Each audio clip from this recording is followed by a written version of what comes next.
মুহাম্মদ আমাদেরকে বলে শোনাও, রূহ কারে বলে, কেমন করে আসে, কেমন করে যায়, এ ব্যাপারে কি জানো বলো। 2 নাম্বার প্রশ্ন, মানহুম আসহাবুল কাহাফ, আসহাবে কাহাফ সম্পর্কে কি জানো। 3 নাম্বার প্রশ্ন, মান হুয়া যুলকারনাইন, যুলকারনাইন বাদশা সম্পর্কে কি জানো। আল্লাহর হাবিব সাল্লাল্লাহু আলাইহি ওয়াসাল্লাম বললেন, গাদান উজিবুকুম, আগামীকাল বলে দেব।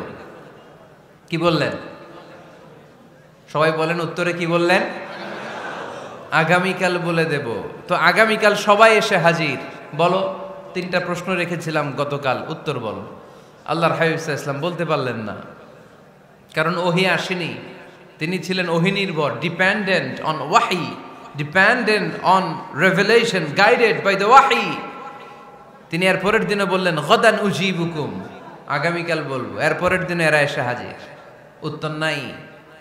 আল্লাহর হাবিব সাল্লাল্লাহু আলাইহি ওয়াসাল্লাম আবারও বললেন, গাদান উজিবুকুম, আগামীকাল বলবো। এর পরের দিনে এরা এসে হাজির। এরকম 1 দিন 2 দিন 3 দিন নয়, টানা 15 দিন আল্লাহর হাবিব সাল্লাল্লাহু আলাইহি ওয়াসাল্লামের প্রশ্নগুলোর উত্তর করতে পারেন নাই। আল্লাহর হাবিব সাল্লাল্লাহু আলাইহি সাল্লামের নবুয়তি জিন্দেগিতে এত বিব্রতকর পরিস্থিতিতে তিনি কখনো পড়েন নাই।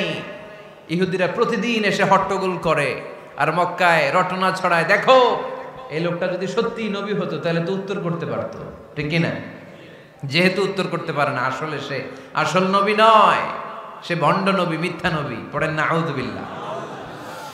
15 দিন পর আল্লাহ আয়াত নাযিল করলেন, ওয়ালা তাকুলান্না লিশাইইন ইন্নী ফাইলুন যালিকা গাদা ইল্লা আইয়াশা আল্লাহ। ও নবী, ভবিষ্যতের ব্যাপারে সামনে থেকে যখন আপনি ওয়াদা দিবেন, ওয়াদা দেওয়ার সময় ইনশাআল্লাহ শব্দটা মিলিয়ে দিবেন। সুবহানাল্লাহ পড়েন। আল্লাহর হাবিব সাল্লাল্লাহু আলাইহি সাল্লামকে শিখানোর মধ্য দিয়ে গোটা উম্মাহকে আল্লাহ শিখাই দিলেন যে ভবিষ্যতের কমিটমেন্ট যখন দিব, প্রমিস যখন দিব, প্রমিস দেওয়ার সময় কি বলবো? কি বলবো? আল্লাহর হাবিব সাল্লাল্লাহু আলাইহি সাল্লাম ইনশাআল্লাহ বলতে ভুলে গিয়েছিলেন। এজন্য 15 দিন, টানা 15 দিন ওহী আসে নাই। আল্লাহর হাবিব সাল্লাল্লাহু আলাইহি সাল্লাম একবার মসজিদে নববীতে ঢুকলেন, ঢুকেই দেখলেন সাহাবারা কথা বলছে। এক সাহাবী বললেন, আমার কাছে তো সবচেয়ে অবাক লাগে যে আল্লাহ তাআলা সর্বপ্রথম যে মানুষকে বানালেন ওনার নাম কি? সবাই পড়েন, তুমি মাটির আদমকে প্রথম সৃষ্টি করিয়া ঘোষণা করিয়া দিলে শ্রেষ্ঠ বলিয়া, তাই তো নূরের ফেরেশতা করে আদমকে সেজদা, ঠিক কিনা? তাই তো নূরের ফেরেশতা করে হে আদমকে সেজদা, সবার চেয়ে সম্মান দিলে মাটির আদমকে। আল্লাহু আল্লাহু তুমি জাল্লে জালালুহু, শেষ করা তো যায় না গে তোমার গুণগান। আল্লাহু আল্লাহু, সুবহানাল্লাহ পড়েন। এই সাহাবী বললেন যে আমার কাছে সবচেয়ে অবাক লাগে যে আল্লাহ তাআলা প্রথম মানুষ হিসেবে আদম আলাইহিস সালামকে বানালেন আর ওনাকে উপাধি দিলেন সফিউল্লাহ। আদম আলাইহিস সালামের উপাধি উত্তর দিতে হবে আওয়াজ করে। আদম আলাইহিস সালামের উপাধি কি ছিল? সফিউল্লাহ। আল্লাহর হাবিব সাল্লাল্লাহু আলাইহি ওয়াসাল্লাম দূরে দাঁড়িয়ে শুনছেন সাহাবাদের কনভারসেশন। আরেক সাহাবা বললেন, আরে আমার কাছে তো এর চেয়েও বেশি অবাক লাগে যে তিনি মুসা আলাইহিস সালামকে বানিয়েছেন নাজিউল্লাহ। নাজিউল্লাহ, যে আল্লাহর সাথে না যা ইউনাজি, মুনাজাত করে, গোপনে কথা বলে, কালিমুল্লাহ। এইটা অবাক লাগে যে আল্লাহ তাআলা কোনো মিডিয়া ছাড়া, ভায়া ছাড়া, মাধ্যম ছাড়া পৃথিবীর একটা মানুষের সাথে সরাসরি কথা বলবেন। আমার কাছে তো ওনার মর্যাদাটা সবচেয়ে বড় মর্যাদা মনে হয়, উনি নাজিউল্লাহ। আরেক সাহাবা বললেন, আমার কাছে তো এর চেয়েও বেশি অবাক লাগে সাইয়েদনা ইব্রাহিম আলাইহিস সালামের ব্যাপারটা, কারণ ওনাকে আল্লাহ তাআলা বানিয়েছেন খলিলুল্লাহ। তাহলে একজনকে পাওয়া গেল সফিউল্লাহ, আরেক নবীকে পাওয়া গেল কালিমুল্লাহ বা নাজিউল্লাহ, আরেক নবীকে পাওয়া গেল খলিলুল্লাহ। এই কনভারসেশন যখন আল্লাহর হাবিব সাল্লাল্লাহু আলাইহি ওয়াসাল্লাম শুনলেন, আল্লাহর হাবিব সাল্লাল্লাহু আলাইহি ওয়াসাল্লাম মসজিদে নববীতে প্রবেশ করে সাহাবাদেরকে বললেন, তোমরা যা বলেছো আমি সব শুনেছি, তোমরা যা বলেছো সব সত্যই বলেছো, ঠিকই বলেছো। আল্লাহ তাআলা একজনকে বানিয়েছেন সফিউল্লাহ, একজনকে বানিয়েছেন খলিলুল্লাহ, একজনকে বানিয়েছেন কালিমুল্লাহ। তবে জেনে রেখো আমি হচ্ছি হাবিবুল্লাহ, আমি Habibullah. The higher status, the highest peak of the status, সবচেয়ে উঁচু স্ট্যাটাস হচ্ছে আমার। খলিলুল্লাহ মানে আল্লাহর বন্ধু, হাবিবুল্লাহ মানে হচ্ছে আল্লাহর বন্ধু। কিন্তু খলিলুল্লাহ এমন বন্ধু, যেই বন্ধু আল্লাহকে খুশি করার জন্য কাজ করে। আর হাবিবুল্লাহ হচ্ছে আল্লাহর এমন বন্ধু, যেই বন্ধুকে খুশি রাখার জন্য আল্লাহ নিজেই কাজ করে। আল্লাহর হাবিব সাল্লাল্লাহু আলাইহি ওয়াসাল্লাম ছিলেন হাবিবুল্লাহ। চিল্লায় বলেন, তিনি কি ছিলেন? হাবিবুল্লাহ। এত মর্যাদা, এত সম্মান, এত স্ট্যাটাস গোটা বিশ্বের দ্বিতীয় কারো আছে? আল্লাহর হাবিব সাল্লাল্লাহু আলাইহি ওয়াসাল্লামের নুরানি চেহারার মতো চেহারা পৃথিবীর অন্য কারো আছে? কোন দিক দিয়ে আল্লাহর হাবিবের সাথে কোনো মানুষের কোনো ধরনের কম্পারিজন, তুলনা চলতে পারে না। Whether it's the fitness, whether it's the skin colour, whether it's the sound, whether it's the status, he is out of any kind of comparison. তিনি সব ধরনের তুলনার ঊর্ধ্বে।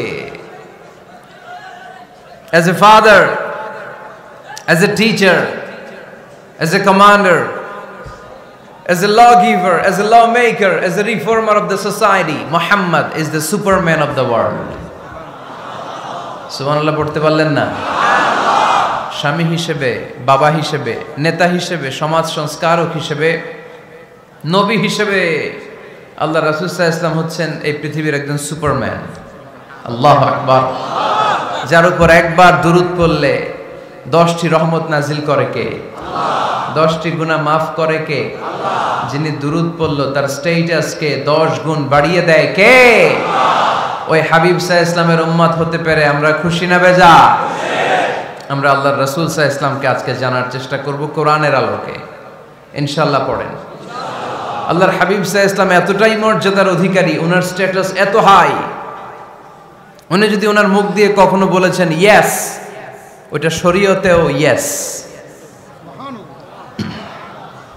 উনি যদি মুখ ফসকে কখনো বলেছেন নো, মানে না, এটা শরীয়তেও না। তার মানে উনি হ্যাঁ বললে এটা হালাল হয়ে যায়, উনি না বললে এটা হারাম হয়ে যায়। উনি আঙ্গুল তুললে চাঁদ ভেঙে 2 ভাগ হয়ে যায়। উনি জমিন থেকে পা উপরে উঠালে আল্লাহর আরশের দিকে মেরাজে চলে যায়। উনি এমন নবী, উনারে বাদ দিলে ইসলাম থাকে না, থাকে? উনি এমন রাসূল, উনারে বাদ দিলে কোরআন বোঝা যায় না, কারণ কোরআন ওনার উপর নাজিল করেছে কে? আল্লাহ। উনি এমন হাবিব, যাকে বাদ দিলে হাদিস বোঝা যায় না, কারণ এই হাদিস হচ্ছে এই প্রিয় নবীর মুখনিসৃত বাণী, ঠিক কি না? উনি এমন রাসূল, যাকে বাদ দিলে সালাত বোঝা যায় না, কারণ সালাত কেমন করে পড়তে হয়, আদায় করতে হয় বিশ্বনবী হাতে কলমে শিক্ষা দিয়েছেন, ঠিক কি না? এক সাহাবী সালাত পড়ছিলেন, সালাত পড়ে আল্লাহর হাবিব সাল্লাল্লাহু আলাইহি ওয়াসাল্লামের কাছে আসলেন।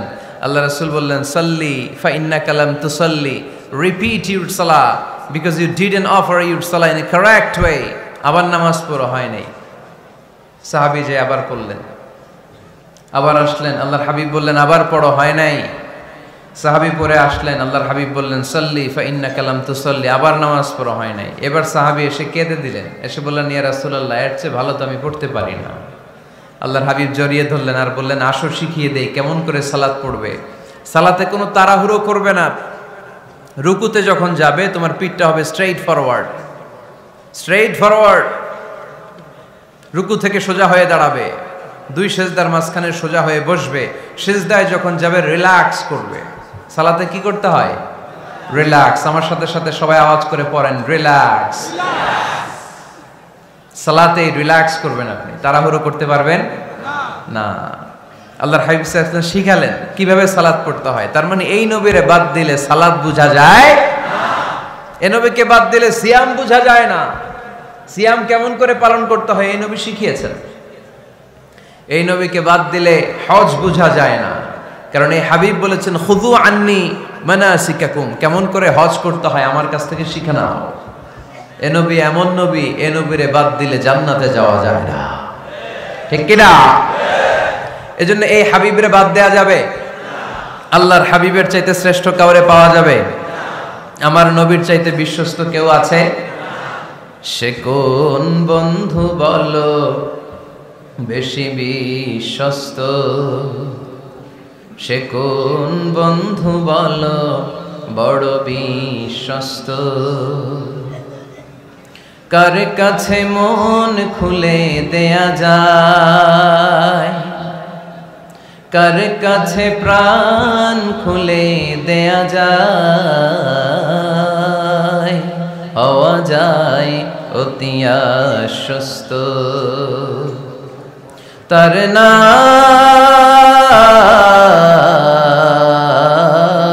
আহমদ বড় বিশ্বস্ত। সুবহানাল্লাহ। ওনার চাইতে বিশ্বস্ত গোটা দুনিয়ায় দ্বিতীয় কাউকে খুঁজে পাওয়া যাবে